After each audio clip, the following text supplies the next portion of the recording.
Nas últimas décadas, a tecnologia vem imprimindo uma velocidade vertiginosa nas transformações da vida individual e coletiva.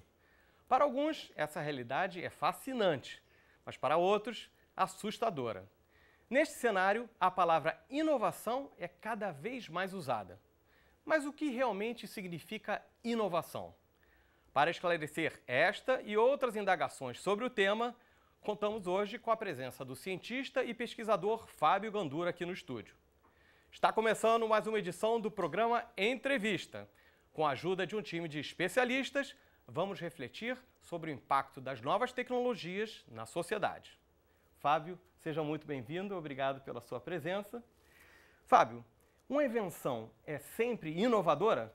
Bom, eu gostaria de começar agradecendo o convite que me foi feito. É um prazer enorme estar aqui com vocês e principalmente com você, Beto, meu grande amigo. Obrigado. E, de fato, as invenções não são sempre inovadoras. Na realidade, a invenção será tão mais inovadora quanto mais ela for usada. Daí, quero dividir com vocês um ingrediente importantíssimo da inovação que às vezes é esquecido. É a usabilidade.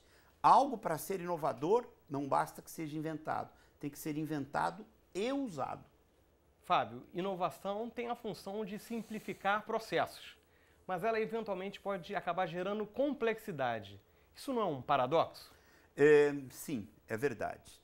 Mas a gente tem que se habituar a conviver com essa transição entre o novo, o produto da inovação, que aparece mais complexo, mas na medida em que a gente vai conseguindo usar o novo, ele vai ficando mais simples. Vamos colocar um exemplo nisso? Vamos. Assim, ó.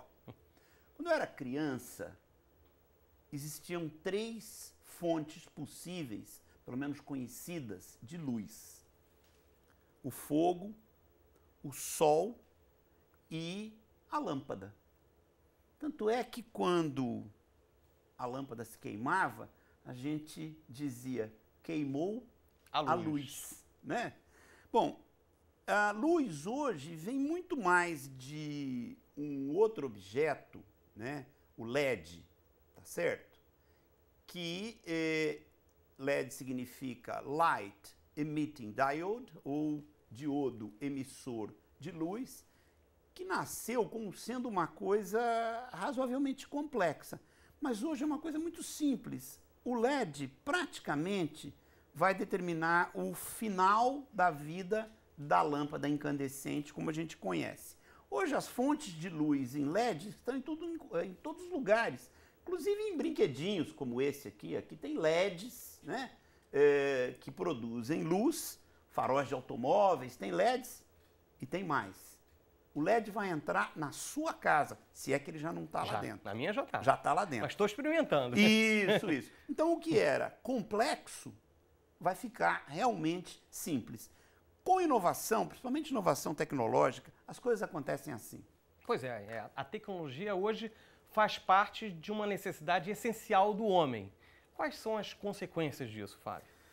Bom, tecnologia faz parte do cotidiano da humanidade, no meu entendimento, por 2 razões. Primeiro, que o homem é um bicho curioso, né? Adora enfiar o dedo no buraco para ver o que tem lá dentro, mesmo que tenha sido alertado que dentro do buraco pode ter uma cobra. E eu acho que essa tendência à curiosidade deve ser algo que tem que ser estimulado, principalmente para os mais jovens que estão nos assistindo nesse momento. Um outro elemento que empurra a humanidade na direção da tecnologia é o aumento crescente das demandas, Beto. E aí alguém pode perguntar, bom, mas demanda de quê? Demanda de tudo. As demandas são sempre crescentes. A gente precisa de cada vez mais comida. A gente precisa de cada vez mais roupa. A gente precisa de cada vez mais energia. A gente precisa de cada vez mais transporte. A gente precisa cada vez mais de saneamento. A gente precisa até cada vez mais de água. E a tecnologia, se tudo der certo, é a área do conhecimento que melhor pode dar respostas adequadas a essas demandas crescentes. Esse é o meu entendimento. Então, em que setores você vê mais possibilidades de avanços inovadores? Bom,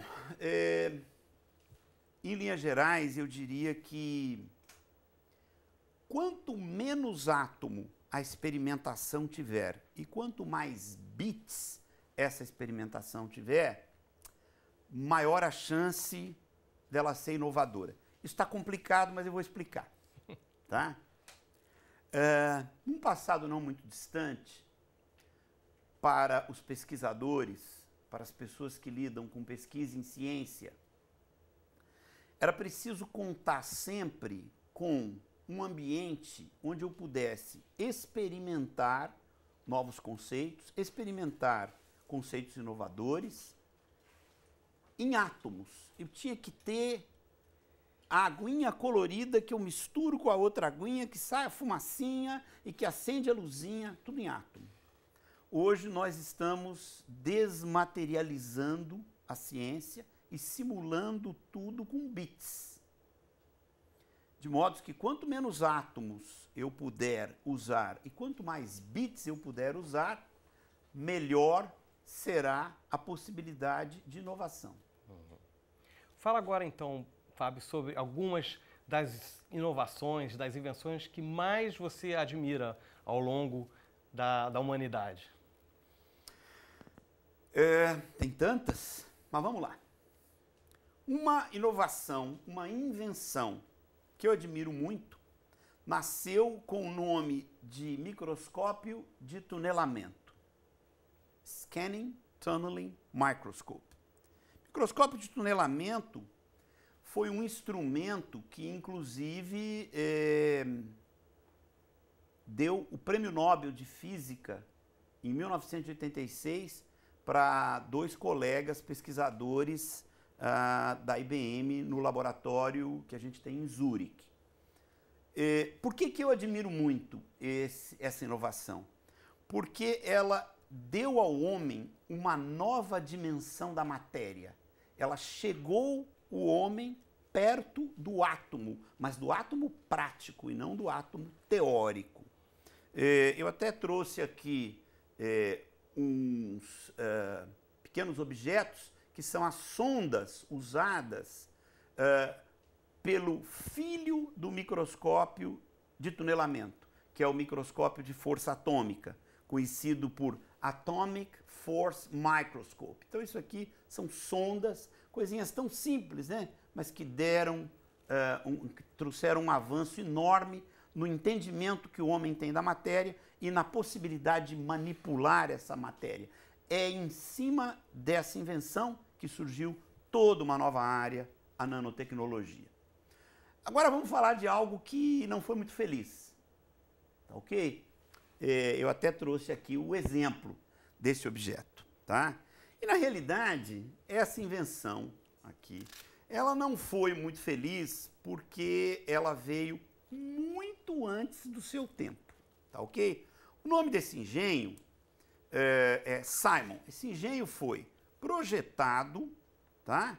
E fabricado e distribuído pela IBM no início da década de 90. E ele realmente não vendeu. O que é isso aqui? Bom, as pessoas estão reconhecendo que isso é um engenho de comunicação, tem uma antena, e por incrível que pareça, isso é um telefone celular. Olha o tamanho, né, do telefone celular, sem falar do peso, perfeito?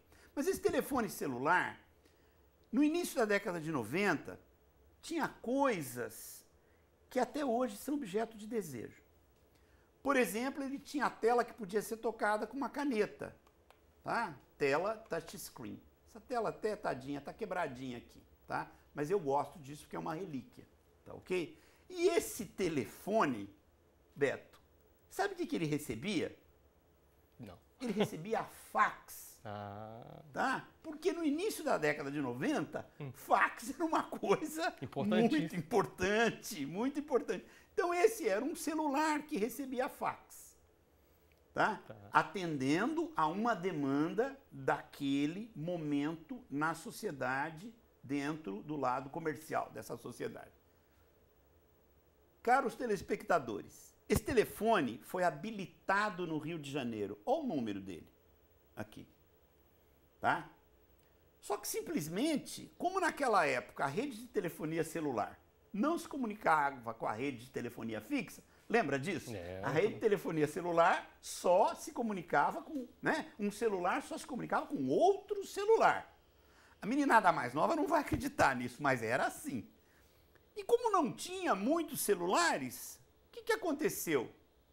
Não aconteceu nada. Para quem que eu ia ligar com esse aparelho? Eu não tinha para quem ligar. Então, essa é uma inovação que na época em que ela surgiu, ela não tinha usabilidade. Tá? E, portanto, ela não foi um sucesso que a gente esperava. Tá?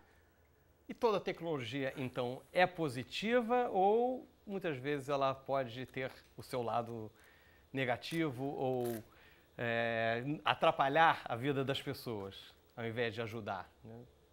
Eu acho que essa pergunta é uma pergunta importantíssima e é um privilégio para mim poder respondê-la, compartilhar a minha resposta, a minha opinião, não só com você, mas principalmente com todos os telespectadores e mais principalmente ainda com os mais jovens. É assim.